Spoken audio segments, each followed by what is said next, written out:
Assalamualaikum warahmatullahi wabarakatuh. Perkenalkan, nama saya Nela Rizkita Putri dengan NIM 2022-011002. Di sini saya akan mempresentasikan perseroan yang termasuk pendirian, transaksi saham, dan dividen. Yang pertama ada karakteristik perseroan. Para pemegang saham yang memiliki saham juga menjadi pemilik perseroan.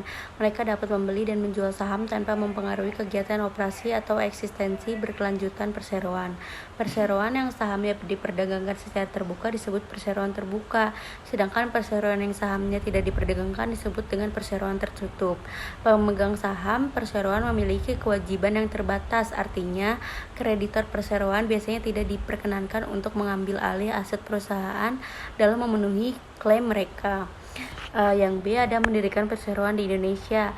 Langkah pertama dalam membentuk perseroan adalah pendiri harus memeriksa apakah nama perseroan yang akan diajukan belum digunakan oleh perusahaan lain. Hal ini dapat diperiksa melalui kantor Menteri Perdagangan. Setelah menentukan nama perusahaan, seluruh pendiri harus menandatangani akte perusahaan di depan notaris.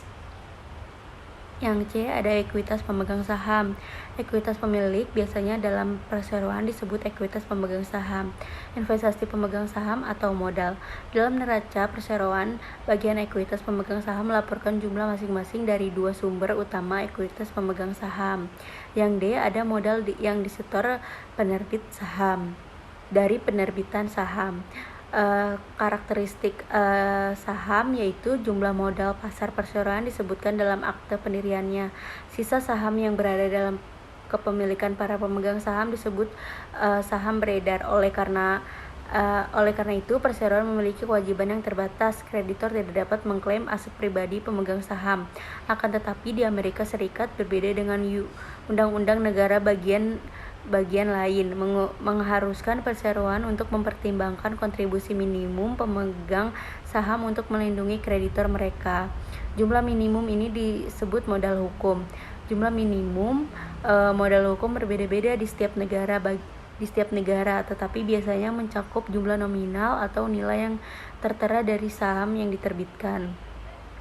Hak-hak utama yang mengikuti kepemilikan setiap lembar saham yaitu yang pertama hak untuk memberikan suara dalam hal yang menyangkut perseroan, yang kedua hak untuk mendapatkan bagian dari penghasilan, yang ketiga hak untuk mendapatkan bagian dari aset dalam likuidasi.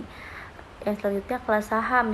Bila hanya ada satu jenis saham yang diterbitkan, saham ini disebut saham biasa. Dalam hal ini, setiap saham biasanya memiliki hak yang setara untuk menarik pasar investasi yang lebih luas. Perseroan dapat menerbitkan satu jenis saham atau lebih dengan berbagai keistimewaan. Nah, penerbitan saham seringkali diterbitkan oleh perseroan pada harga nilai nominalnya, karena nilai nominal saham secara sederhana merupakan modal hukumnya.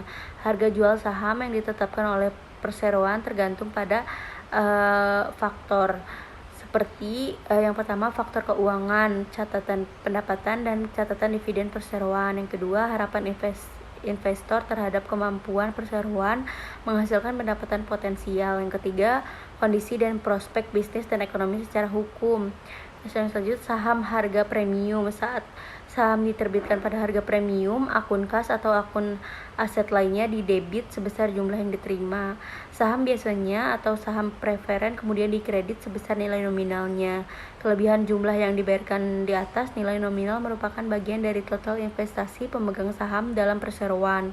Dengan demikian, kelebihan di atas nominal harus digolongkan sebagai bagian dari akun modal di store.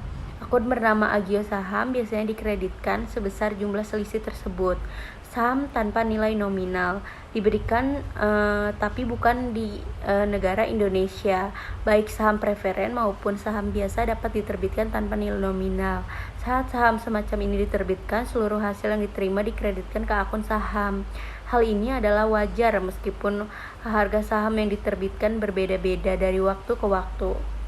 Yang E ada akuntansi untuk dividen. Saat Dewan Direksi mengumumkan dividen tunai, artinya pembagian sejumlah kas perseroan kepada pemegang saham sudah disahkan. Saat Dewan Direksi mengumumkan dividen saham, berarti para direksi mengesahkan pembagian sejumlah saham perseroan. Dalam kedua kasus tersebut, pengumuman dividen akan mengurangi jumlah laba ditahan perseroan.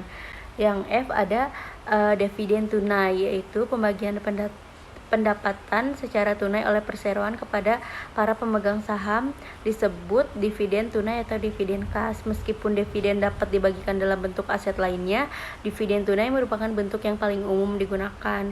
Yang G, ada dividen saham. Pembagian lembar saham kepada para pemegang saham disebut dividen saham. Biasanya saham yang dibagikan adalah saham biasa dan diterbitkan untuk para pemegang saham biasa. Dividen saham berbeda dari dividen tunai karena tidak ada pembagian kas atau aset lainnya kepada pemegang saham.